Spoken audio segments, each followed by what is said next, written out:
vou procurar ser o mais resumido possível.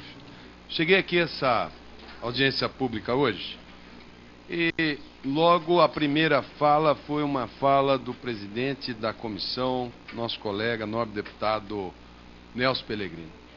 Colocou claramente a sua opinião e colocou de uma maneira quase emocionada o que todos nós aqui temos em comum. Todos nós temos um médico de referência. O embaixador sabe quem foi o seu pediatra. Sua mãe sabe quem é o ginecologista dela. A presidente do conselho sabe quem cuidou do seu filho. Ele disse que o pai dele era médico. Portanto, para iniciarmos, pensem no médico que lhes atendeu. Ele foi um médico que estudou, fez um vestibular no Brasil, muito mais difícil do que é hoje, estudou 6 anos, submeteu o seu diploma às exigências do Conselho Federal de Medicina, que o reconheceu e disse a ele que ele está preso a uma série de deveres, um código que tem o maior número de deveres, e alguns poucos, muito poucos, direitos. O pai do nosso nobre deputado, ele informou ser médico.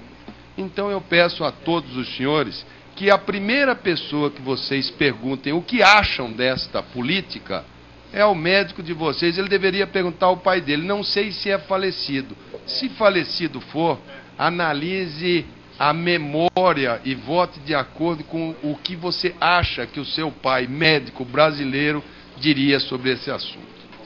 Quanto à posição da Frente Nacional dos Prefeitos, eu anotei algumas falas que aqui vi, e logo no início a pergunta é, cadê o médico da Frente Nacional de Prefeitos? O médico não está nos municípios menores. Por quê? Vocês deveriam fazer outra pergunta, em vez de cadê o médico? Por que o médico não está aqui? O primeiro motivo é que os médicos cansaram de calote de prefeito porcaria. Eu tenho, da minha geração, inúmeros colegas que foram para cidades do interior com promessa, essa que a gente está vendo na propaganda do governo. O município oferece 30 mil, ninguém vai. Ninguém vai porque o vínculo é precário, porque não tem concurso público, porque não tem perspectiva de carreira. Tenha um contrato quase verbal, em que depois de 2, 3 meses de satisfeita a gana política daquele prefeito daquele município, ele vai ser rebaixado para 5, para 2, para ver se ele pede as contas e sai com a mão na frente e outra atrás, porque afinal de contas ele é descartável. O segundo motivo do cadê o médico, aqui vai para o Ministério da Saúde, e vou fazer as minhas ponderações que serão feitas aleatoriamente, de acordo com as falas. Em um dos slides, o senhor apresentou que o desejo da população é expressado. O que ela quer? Mais médico. E o governo, que se pauta por marketing, João Santana é o 40º ministro, está vendo que a avaliação do governo Lula era 60% negativa em saúde.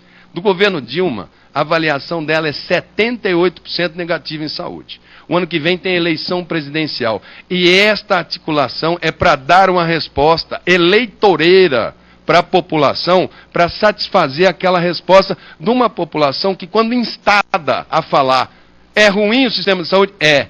Qual é a solução? Ela fala, eu quero mais médico. É a maneira dela falar que ela quer mais saúde. Cada médico, senhor presidente, eu estou controlando ali o máximo possível, senhor presidente, cada médico, ele pede, em média, 3 exames por consulta. Não sei se os cubanos o pedem, não sei se os espanhóis o pedirão, não sei se os portugueses o pedirão. Não conheço a formação deles, portanto não posso pré-julgá-los. Mas, em média, 3 exames por consulta. Hoje, o tempo médio, se nós temos hoje, no Brasil, algo em torno de 300 mil médicos trabalhando, se todos dessem uma consulta paralela ao mesmo tempo, nós teríamos, em média, 900 mil exames solicitados. Nem todos dão consulta. O Brasil tem capacidade para fazer algo em torno de 300 mil exames. Os outros vão para a fila. A fila da ultrassonografia, da colonoscopia, da endoscopia, da tomografia é 6 meses, 8 meses, tem exame que é 1 ano, ressonância é 1 ano. Se você aumentar médico a razão que você quer, tem que sextuplicar a capacidade instalada de equipamentos para poder manter o mesmo grau de ineficiência que tem hoje. Portanto, antes, presidente do Conselho Nacional de Saúde, de cobrar compromisso de 16 mil, de 6 mil, de 17 mil médicos para com o SUS, não é possível que 17 mil pessoas estejam equivocadas e que uma pessoa que representa o governo esteja certo. Cadê o compromisso do SUS com os 17 mil? É isso que está em jogo. Ora, eu sou da época que se estudava muito, os mais inteligentes da turma eram do ITA e do IME, eles faziam engenharia. Os nerds. A turma inteligente que estudava fazia medicina. A turma, mais ou menos, ia para as outras profissões. A turma do fundão fazia direito. Assim que era, na minha época. O que aconteceu? Minha mãe nunca deixou eu sentar no fundão. E eu fiz medicina. O pessoal do fundão, eles conseguiram um sistema próprio, chamado judiciário. Eles montaram um sistema para acusar, que é a promotoria. A defesa é deles. São profissionais liberais. Falam que é a promoção de justiça. Tem concurso público e um cidadão para ir para o Ministério Público Federal, ele vai para Cáceres, para Tefé, para onde for que mandarem, porque o salário inicial dele é 29 mil reais. E o do médico vocês querem mandar com a mão na frente e outra atrás. Então não vai. Não vai. Um juiz só vai para uma primeira instância, porque ele sabe que ele vai ficar 5 anos naquela primeira instância, depois ele vai ser promovido para uma instância maior. É lógico, o ser humano tem necessidade de progressão. Ao menino que passou em primeiro lugar no vestibular do Piauí, louvável, prepara Piauí, porque se você não tiver uma proposta para ele, quem vai abrir a Copa do Mundo no Brasil é o nosso neurofisiologista, não é? Ele está fazendo a pesquisa, nosso candidato a Oscar, como é o nome? Miguel Nicoleles, médico brasileiro. Aonde que ele está trabalhando? Porque lá tem proposta de trabalho, tem condição de trabalho e ele é remunerado para. O menino do Piauí vai para lá. O compromisso da atenção básica é mistério.